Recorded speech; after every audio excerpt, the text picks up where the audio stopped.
High দর্শক বন্ধুরা, আবারও ছবি আঁকতে বসলাম। আজ আঁকবো এক বার্থডে গার্লের ছবি। তিনি আর কেউ না, আমাদের সবার প্রিয় অভিনেত্রী তাসনুভা তিশা।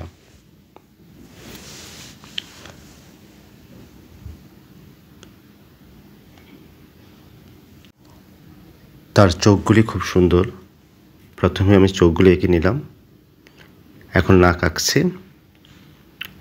এর আগে বলিনি, আমি কিছুদিন নাটক লিখেছি, এখন আপাতত বিরতিতে আছি। এই ফাঁকে ছবি আঁকার চেষ্টা করছি। আমার লেখা একটা নাটকে তিনি অভিনয় করেছিলেন। নাটকটির নাম ছিল তোমাকে ভালোবাসি বলে।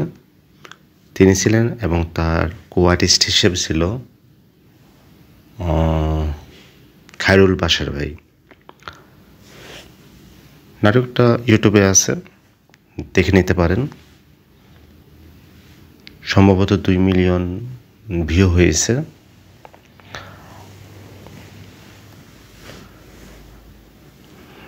চমৎকার গল্পের নাটক ছিল। আমার প্রথম দিকের লেখা নাটকগুলোর মধ্যে এই নাটকটা ছিল অন্যতম। যাই হোক, যেহেতু এখন নাটক লিখছি না, নাটকের বিষয়ে আমি কথা না বলি। রং করছি, আমি কমলা রং দিচ্ছি, একটু ডিপ কমলা দিচ্ছি, কারণ যেহেতু আমি পেস্টেলে করছি, হালকা কমলা আছে, ওটা দিয়ে মিক্সড করে হালকা করে নেওয়ার একটা ব্যাপার আছে, তাই ডিপ দিয়ে শুরু করলাম। হালকা কমলা দিয়ে মিশিয়ে নিচ্ছি, কিছু কিছু অংশ খালি রেখে দিচ্ছি।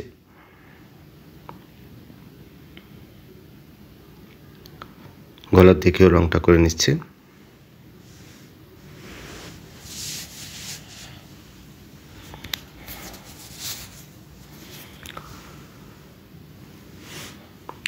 বর্তমানে তিনি আরশ খানের সঙ্গে জুটি বেঁধে নাটক করছেন, ভালো ভালো নাটক উপহার দিচ্ছেন।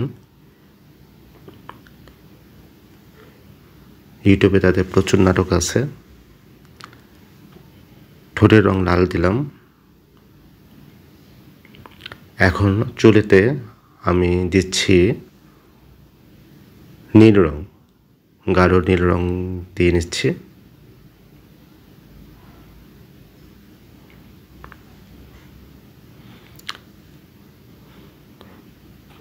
পেস্টেল রঙে একটা সমস্যা হচ্ছে, হাত ময়লা হয়ে যায়। এই কারণে পেস্টেল রঙটা খুব একটা করতে ইচ্ছা করে না, হাত ব্যথা হয়ে যায়। তাই আমি সাইন পেন বা হাইলাইট পেন দিয়ে রং করতে পছন্দ করি। ওয়াটার কালার হলে আরও ভালো।